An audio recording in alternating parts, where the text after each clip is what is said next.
Good morning दोस्तों, Aditya educational class में आपका स्वागत है। आज हम यहाँ पर बीएड डीएलएड से संबंधित पाठ्य योजना बनाना बताते हैं। कैसे पाठ्य योजना बनता है। सबसे पहले ऊपर लिखते हैं हम पाठ्य योजना। उसके बाद विद्यालय का नाम, जैसे यहाँ लिखा हुआ बाबू राजकरण सिंह स्मारक इंटर कॉलेज अवलियापुर। यहाँ जिस विद्यालय में आपका शिक्षण कार्य करने या टीचिंग करने जाना है उस विद्यालय का नाम लिखते हैं। उसके बाद छात्राध्यापिका का नाम या छात्राध्यापक का नाम, जो आपका नाम होगा नाम यहाँ लिखेंगे। दिनांक, जिस दिन आपको शिक्षण कार्य करना है उसका दिनांक। कक्षा 8 वर्ग बी, जो ये प्रकरण है कक्षा 8 का है। विषय संस्कृत, चक्र दूसरा, अवधि 36 मिनट, मतलब किस घंटे में आपको पढ़ाने जाना है, दूसरा घंटा। प्रकरण वाराणसी नगरी। उसके बाद सामान्य उद्देश्य। सामान्य उद्देश्य में पहला जो है सामान्य उद्देश्य, छात्रों में संस्कृत भाषा का विकास करना। दूसरा, संस्कृत भाषा के प्रति शब्द भंडार में वृद्धि करना। तीसरा, छात्रों को वाराणसी नगरी के माध्यम से उनकी संस्कृति एवं विरासत के बारे में बताना। चौथा, छात्रों को वाराणसी की महिमा एवं उसके महत्व को बताना। उसके बाद विशिष्ट उद्देश्य लिखते हैं। पहला जो विशिष्ट उद्देश्य है ज्ञानात्मक, छात्रों को वाराणसी के बारे में जानकारी प्राप्त कर सकेंगे। दूसरा, बोधात्मक, छात्र धार्मिक स्थलों के महत्व को समझ सकेंगे। कौशलात्मक, छात्र वाराणसी नामक पाठ के माध्यम से अपनी संस्कृति एवं विरासत के बारे में जान सकेंगे। उसके बाद सहायक सामग्री। सहायक सामग्री में लपेट, सैंपट, चाक, डस्टर व अन्य कक्षा उपयोगी सहायक सामग्री, मतलब जो कक्षा उपयोगी सहायक सामग्री है वो लिखते हैं। उसके बाद पूर्व ज्ञान, छात्र वाराणसी नगरी के बारे में पहले से ही सामान्य जानकारी रखते हैं। उसके बाद प्रस्तावना के प्रश्न, दूसरे कॉलम में प्रस्तावित प्रश्न, संभावित उत्तर, सहायक सामग्री। प्रस्तावित प्रश्न के स्थान पर हम छात्राध्यापिका क्रिया या छात्राध्यापक क्रिया लिख सकते हैं। यहाँ संभावित उत्तर में छात्र क्रिया या छात्र क्रिया लिख सकते हैं। पहला जो प्रस्तावना का प्रश्न, हमारे देश का क्या नाम है, तो छात्र बताते हैं हमारे देश का नाम भारत है। दूसरा, भारत के कुछ तीर्थ स्थानों के नाम बताइए, तो छात्र बताते हैं अयोध्या, वाराणसी, इलाहाबाद आदि। फिर तीसरा प्रश्न, वाराणसी के बारे में, तीसरा प्रश्न जो है वाराणसी के बारे में आप क्या जानते हो। अब ये समस्यात्मक प्रश्न हो जाता है क्योंकि वाराणसी विस्तृत हो जाता है। वाराणसी में जो अध्ययन करना है ये छात्र मौन हो जाते हैं या कुछ बताते हैं। उसके बाद उद्देश्य कथन हम लिखते हैं। उद्देश्य कथन में बच्चों, आज हम वाराणसी नगरी के बारे में अध्ययन अध्यापन करेंगे। उसके बाद प्रस्तुतिकरण लिखते हैं। अध्ययन अध्यापन की सुविधा की दृष्टि से प्रस्तुत पाठ को 2 सोपानों में बांटकर अध्ययन करेंगे। प्रथम सोपान में संकेत, मतलब जो शिक्षण बिंदु, जो गद्यांश से पद्यांश तो हम पढ़ते हैं। यहाँ अस्माकं देशे ... विहितम, मतलब शुरुआत के 2 अंक लिखते हैं और बाद के अंक लिखते हैं। उसके बाद ये स्टैंजा जो होता है उसको हम किताब लेकर पढ़ते हैं। अस्माकं देशे ... विहितम। उसके बाद आदर्श वाचन।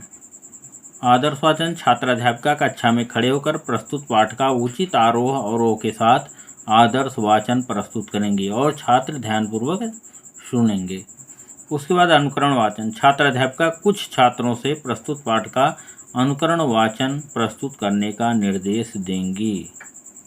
मतलब जो स्टैंजा है उसको सबसे पहले छात्राध्यापिका या छात्राध्यापक पढ़ेंगे, उसके बाद छात्रों से भी पढ़वाया जाएगा। 2-3 छात्र इसको उसका अनुकरण वाचन करेंगे। उसके बाद कठिन निवारण या कठिन निवारण के शब्द लिख सकते हैं। शब्द अर्थ, अस्माकं मतलब हमारे, बहूनि मतलब बहुत से, तेषु माने उनमें से, इदम माने यह, विस्तरेण माने विस्तार से। मतलब इसकी इस स्टैंजा की जो है मीनिंग बताते हुए कठिन शब्दों को यहाँ सैंपट पर अंकित करते हैं। उसके बाद छात्राध्यापिका व्याख्या या छात्राध्यापिका कथन इसको लिखते हैं। कथन में हमारे देश में बहुत से तीर्थ स्थान हैं, उनमें से वाराणसी एक प्रसिद्ध तीर्थ स्थान है। यह काशी के नाम से प्रसिद्ध है।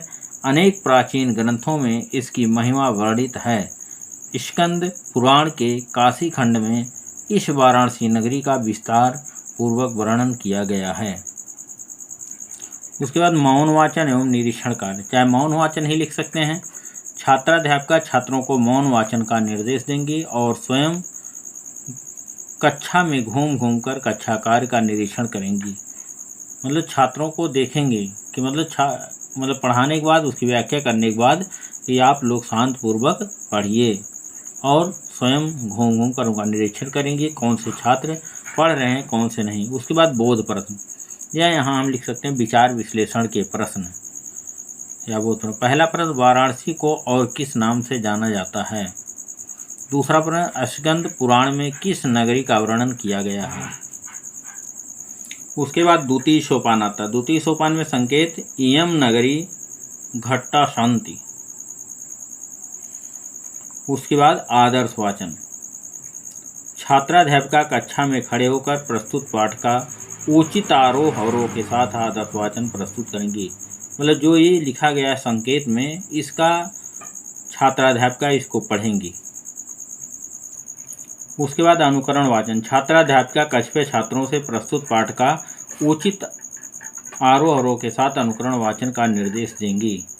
उसके बाद कठिन निवारण के शब्द, कठिन निवारण लिखा गया शब्द अर्थ, अत्रैव मतलब यहीं, विराजमान माने स्थिति, प्रसिद्धम माने विख्यात, संति माने है।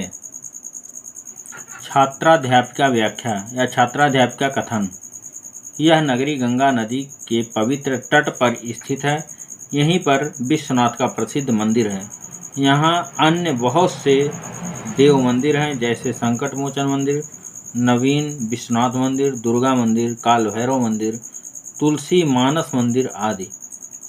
वाराणसी के उत्तर में गंगा नदी बहती है, जिसके किनारे अनेक मनोहर घाट हैं।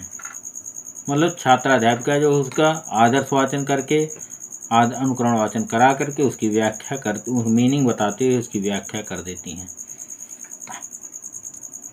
उसके बाद मौन वाचन एवं निरीक्षण कार्य, छात्राध्यापिका छात्रों को मौन वाचन का निर्देश देंगी और स्वयं कक्षा में घूम घूम कर कक्षा कार्य का निरीक्षण करेंगी।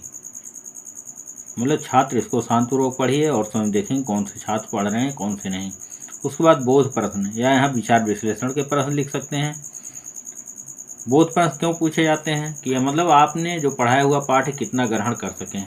पहला है, वाराणसी किस नदी के तट पर स्थित है। दूसरा, प्रसिद्ध विश्वनाथ मंदिर कहाँ पर स्थित है।